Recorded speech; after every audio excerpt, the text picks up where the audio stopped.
Japan in the period 1930 to 1946 was a climax of many fierce wars. The Manchurian incident in 1931 led Japan to withdraw from the League of Nations, emboldening military leaders who gained significant influence over the government. The Second Sino-Japanese War, starting in 1937, further escalated tensions, resulting in widespread conflict and atrocities such as the Nanjing Massacre. Japan's entry into World War II began with the attack on Pearl Harbor in 1941, leading to a prolonged conflict in the Pacific and Southeast Asia. The war turned decisively against Japan after major battles like Midway and Guadalcanal, culminating in the atomic bombings of Hiroshima and Nagasaki in 1945, and Japan's subsequent unconditional surrender. The prolongation of the wars left great consequences for the people. The post-war food crisis engulfed the land of cherry blossoms, so people braved everything to find food. Amidst that hardship, a monster arose. He took advantage of this time to easily commit earth-shattering crimes. The name of that monster is Yoshio Kodaira. Over the course of a harrowing year, from May 1945 to August 1946, Kodaira perpetrated a series of deceitful acts that tragically altered the lives of innocent victims. He cunningly lured these unsuspecting women to secluded locations like forest edges and remote caves on the outskirts of Tokyo, promising them food or potential job opportunities. Instead of delivering on these false promises, he inflicted harm upon at least 7 women, made them leave forever. On May 25, 1945, Kodaira's violent spree began with a tragic and brutal act. A 21-year-old girl, driven by desperation and hunger in the chaos of post-war Tokyo, broke into the dormitory of the Navy clothing factory seeking food. This dormitory, where Kodaira worked, became the setting for a horrific crime. Seizing the opportunity, Kodaira raped and murdered the young woman, mercilessly ending her life as she searched for sustenance. In the immediate aftermath of this vile act, Kodaira demonstrated his cunning and ruthlessness. The gendarmes, distracted and misled, mistakenly arrested another suspect, allowing Kodaira to escape justice and setting the stage for further atrocities. In June of the same year, Kodaira's reign of terror continued with another heinous act. He lured a 31-year-old woman to a forest near the Shin-Tochigi train station under the deceptive promise of also farming. Once isolated in the forest, Kodaira subjected the woman to unimaginable horror, raping her 3 times before brutally strangling her to death. In a final act of callousness, he stole 70 yen in cash and the victim's watch. The woman's body remained hidden in the forest until it was discovered on September 10th, a grim testament to Kodaira's brutality. On July 12th of the same year, Kodaira continued his ruthless spree by targeting another victim. He deceitfully invited a 22-year-old woman to a forest near Shibuya Station, pretending to guide her to a job working for a farmer. Once they were in the secluded forest, the woman resisted his advances, desperately trying to fend off his assault. However, her protests were in vain, and she ultimately met the same tragic fate as his previous victims. After raping and murdering her, Kodaira callously took 40 yen in cash and her wristwatch. On July 15th, a mere 3 days after his previous crime, Kodaira struck again, using the same deceitful tactic to lure his next victim. This time, he seduced a 21-year-old girl, enticing her with the promise of employment. Once he had isolated her, he subjected her to the same horrific fate, raping and strangling her before leaving her lifeless body behind.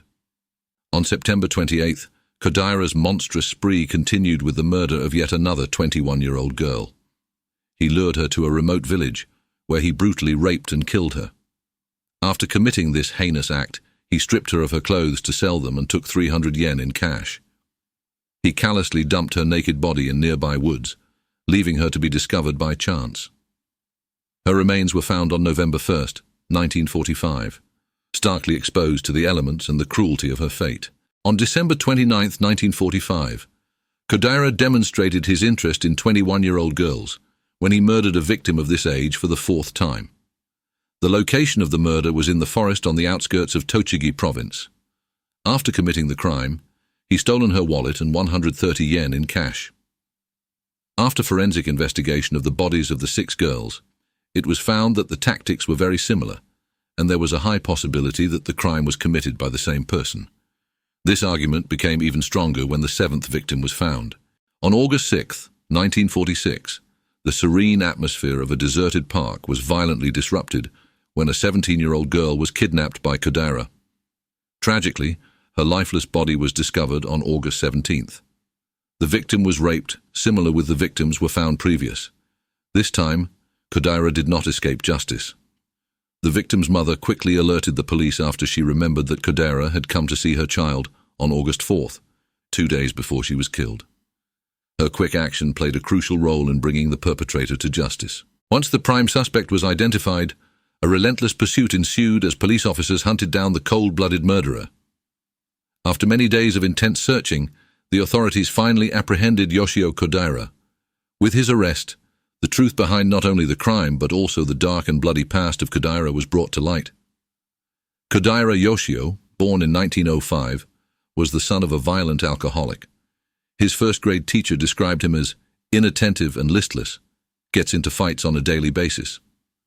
This pattern persisted throughout elementary school, further compounded by a severe stutter. Kodaira scraped by with low grades, barely graduating 21st out of 23 students. Instead of pursuing higher education, he was apprenticed to a Tokyo metalworks and drifted through a series of blue-collar jobs, none lasting more than a few months. At 18, as an unwed father, he joined the Imperial Japanese Navy to escape his parental responsibilities. As a seaman in the Japanese fleet, Kodaira Yoshio quickly became accustomed to the seedy underbelly of port cities, frequenting low-rent brothels in various locations. By 1927, he found himself embroiled in the brutal Japanese military actions against mainland China. The atrocities he participated in were horrifying, involving the rape and murder of defenseless civilians. In 1928, while stationed in Jinan, Shandong, Kodaira's involvement escalated to unimaginable cruelty. He took part in genocidal acts, personally executing 6 Chinese officers and committing unspeakable violence against Chinese women. One particularly gruesome incident involved him stabbing a Japanese sword into the stomach of a pregnant woman, a crime that epitomized the sheer brutality of his actions. The full number of victims who perished at Kodaira's hands remains impossible to quantify. As Kodaira later describes one incident, 4 or 5 of my comrades and I entered a Chinese home, tied up the father, and locked him in the closet. We stole their jewelry and raped the women. We even bayoneted a pregnant woman and pulled out the fetus from her stomach. I also engaged in those depraved actions. Upon returning home and leaving the army in 1932, Kodaira's life did not improve. He married, but his tumultuous nature soon resurfaced.